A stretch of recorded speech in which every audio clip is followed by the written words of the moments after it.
A man is standing outside a hospital room at 4 in the morning, checking his phone, while his wife is on the other side of that door, fighting for her life. And what comes out of his mouth is not a prayer. It's not her name. It's real estate. That's where this story starts. And I promise you, by the time it ends, you will not see it coming.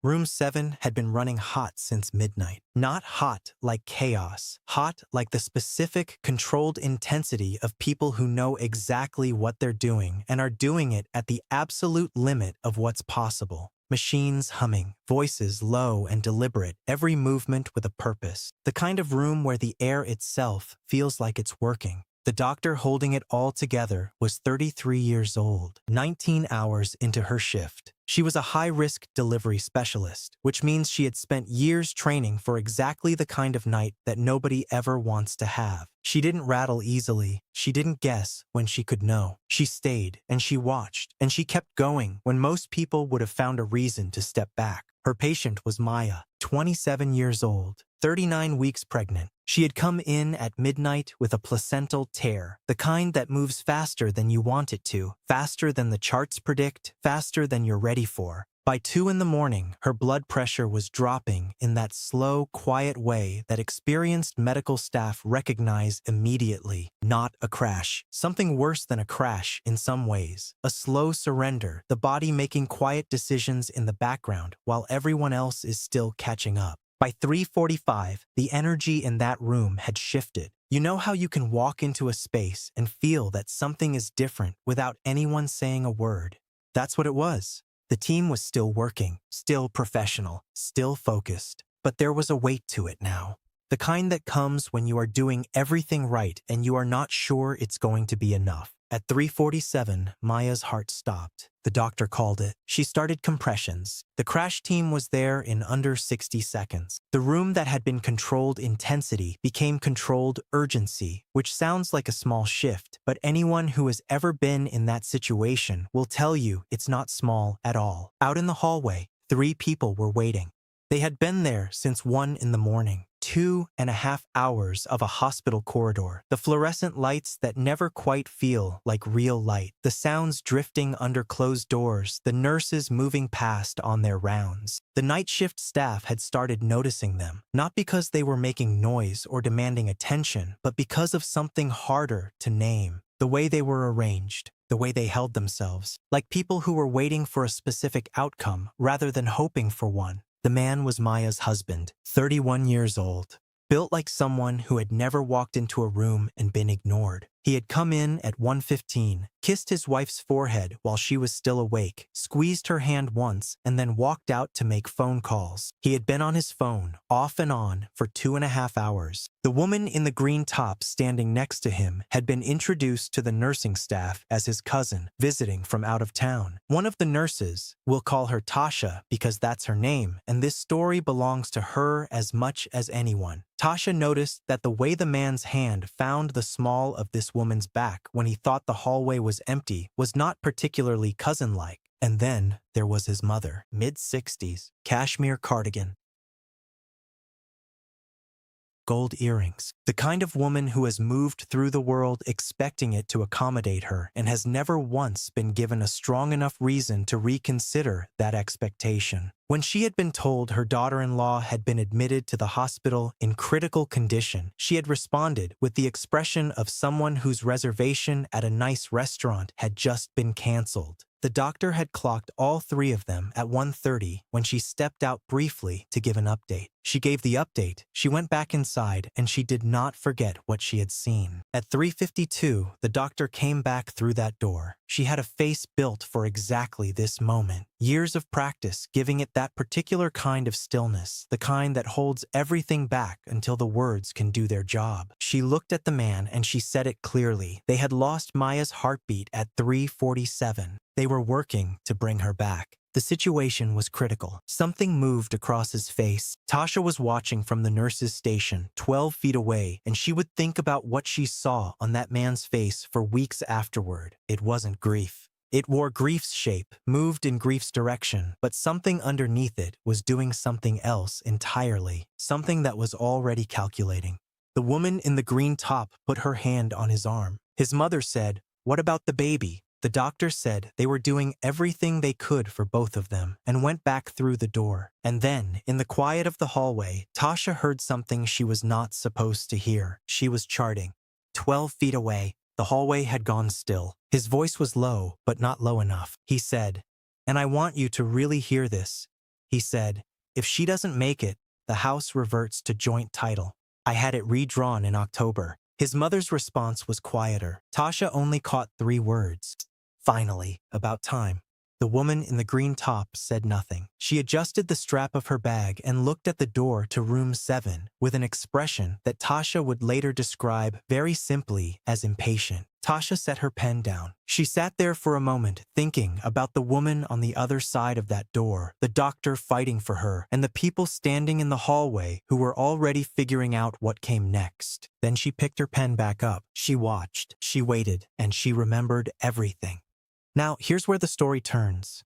At 4:23, the monitor in room 7 stopped flatlining. It wasn't a dramatic moment. Real medical recoveries rarely are. That's something movies get wrong.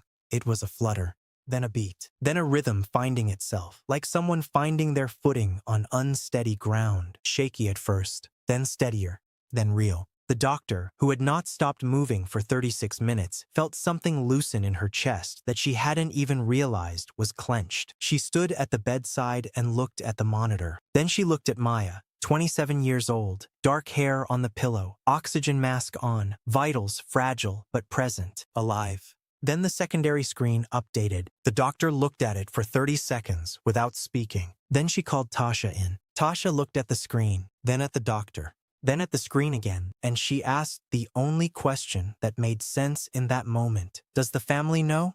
"No," the doctor said. "Not yet."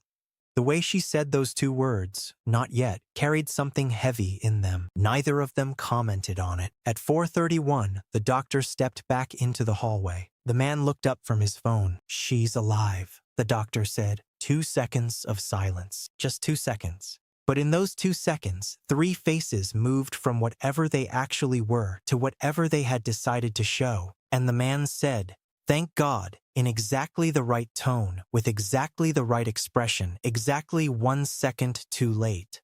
His mother asked when they could see her. The doctor said Maya was unconscious and needed to remain that way for the time being. The situation was still delicate. Then she paused and said there was something else she needed to speak with all 3 of them about. She gestured toward the small consultation room at the end of the corridor, the one with the round table and the box of tissues and nothing on the walls, the room where news gets delivered sitting down. Tasha didn't follow them in. She wasn't invited. But she had charting to do at the station directly across from the consultation room window, and she watched. She watched the doctor deliver information. She watched the man's grip tighten on his phone. She watched the woman in the green top clutch her purse strap. She watched his mother's hand go to the gold chain at her throat and stay there. Whatever was being said in that room, it was not what any of them had been expecting. Here's what the doctor told them. Maya had not been carrying 1 baby. She had been carrying 2. The second twin had been smaller, positioned behind the first throughout the entire pregnancy in a way that registered on early scans as a shadow. But she had been there. She had been monitored closely since week 21. And during the resuscitation, during the 36 minutes that Maya's heart had stopped and the team had fought to bring her back, both babies had been delivered by emergency cesarean. The pressure reduction from the delivery was actually part of what had made the resuscitation possible at all. Twin A, stable, 3 pounds, 11 ounces, breathing with assistance. Twin B, stable, 4 pounds, 1 ounce, breathing independently, both expected to survive. Their mother expected to survive. The doctor delivered this in her careful, neutral voice and watched the faces on the other side of the table. The man's face did something complicated, not relief rearranging itself into joy. Something else. The look of someone who had been 3 moves deep into a strategy and just discovered the board had more pieces than he'd counted. His mother went very still in a way that was distinctly different from the stillness of someone receiving good news. The woman in green looked at him. He did not look back. The doctor let the silence run until it became its own kind of information. Then she said, "I want to be completely clear. Your wife is alive. Your children are alive. All three of them will need significant care in the coming weeks. She said your wife, the way people say words, they have chosen very deliberately.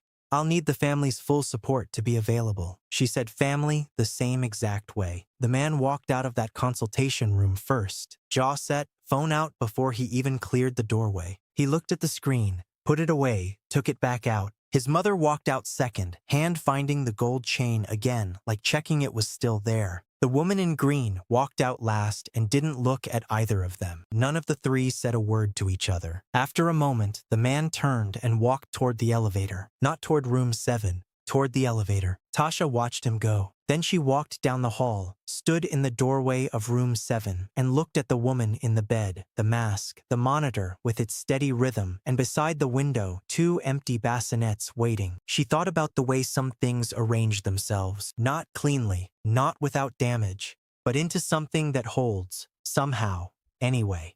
Maya regained full consciousness 41 hours later. In those first waking moments, she knew none of it. She didn't know she'd been unconscious for nearly 2 days. She didn't know her heart had stopped. She didn't know about the 2 tiny humans 2 floors up, getting stronger by the hour in the neonatal unit. She knew one thing before any words were spoken, and here's how she knew it. When she opened her eyes, the doctor was not standing. She was sitting, right there beside the bed. And Maya would say later that something about that, just the fact that she was sitting, told her it was okay before a single word was spoken. Because doctors who sit are not delivering catastrophe. Doctors who sit are staying. They are saying with their body before their mouth opens, I'm not going anywhere. There are some things I need to tell you, the doctor said. I'm going to tell you all of it, and I'm going to be right here while I do. She was. The twins got their names a few days later, after Maya had been wheeled up to the NICU in a chair, with more care and more coordination than was strictly necessary, because Tasha had made certain requests on Maya's behalf, and the team had honored them without asking for full explanations. The first time Maya held both of them, one in each arm, in the soft, warm light of the unit, she didn't speak for a long time. She just looked at their faces, tiny, red, stubbornly, completely, impossibly alive. Then she said, they were both in there the whole time. The whole time, the doctor confirmed. Maya was quiet for a moment. Nobody knew. I knew, the doctor said. I'd been watching both of them since week 21. Every appointment.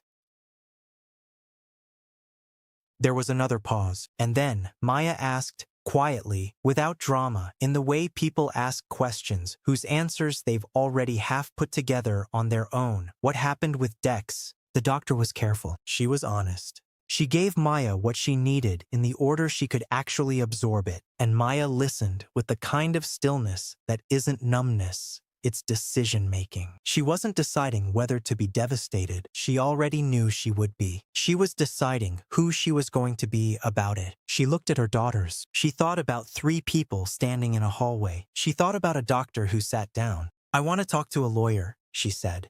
Before I talk to my husband. I can help arrange that, the doctor said. No pause. No hesitation. The lawyer came on day 4. Dex came on day 5. He brought flowers, real ones, from an actual florist, stems wrapped in brown paper the way expensive flowers come. He stood in the doorway, looking at Maya and then at the 2 occupied bassinets beside the window, and he said her name with the quality of a man who had rehearsed the moment and was now performing it. She looked at him and said, "Sit down, Dex." She told him what she knew. She told him what she had already started. She said it in the calm, clear voice of a woman who had been dead and come back and was no longer afraid of the things that used to scare her. He spoke. Some of what he said were apologies. They varied, honestly, in quality. Some of it was explanation, which she let him finish before pointing out that she hadn't asked for explanations. He left 2 hours later. The flowers stayed. She moved them to the windowsill. She had already decided on names. Ree and Ren, her grandmother's middle names. Names that had seemed right for children who arrived against every odd. Ree was asleep that afternoon, peaceful and still. Ren was awake, studying the light coming through the window with the focused, serious attention of someone who has just arrived somewhere important and is taking careful inventory. It's okay, Maya told her softly. We've got time. The doctor stopped by room 7 every single day for the 12 days Maya was in the hospital. Not always for long, sometimes just to check the chart, ask how the night went, stand at the window for a moment. But she came. Every day. Once, in a quiet afternoon when the twins were both asleep and the room had settled into itself, she sat down in the chair beside the bed. Same chair, same way. Maya looked at her and said, without any preamble, "You stayed." "Yes. In the hallway, while you were working." A pause. "You already knew about them." The doctor considered this for a moment. "I knew some things," she said. "I didn't know everything. But you sat down when you told me." "I did." Maya looked at Ree and Ren in the soft afternoon light for a long moment. Then she said, "Thank you for staying, for sitting, for all of it, Sa." The doctor nodded. She looked at the two of them, small, stubborn, improbably here, sleeping with the complete and total peace of those who don't yet know what came before them, what it cost, what almost didn't happen. "They're going to be something," the doctor said. "I know," Maya said quietly. "I think they already are. Some rooms go quiet at the wrong moment, but the monitors keep running. And sometimes, while certain people are standing in hallways calculating what they're about to inherit, someone else is on the other side of a door making sure there's nothing to inherit at all, because the person is still alive and the children are still alive, and the ending that looked inevitable from the outside never actually came. The bassinets weren't empty. They never were. If this story hit you the way it hit me, do me a favor, hit that like button, because it genuinely helps more people find stories like this one. And if you want more, real stories about real moments, the kind that remind you what people are actually capable of, subscribe. We've got a lot more where this came from. I'll see you in the next one.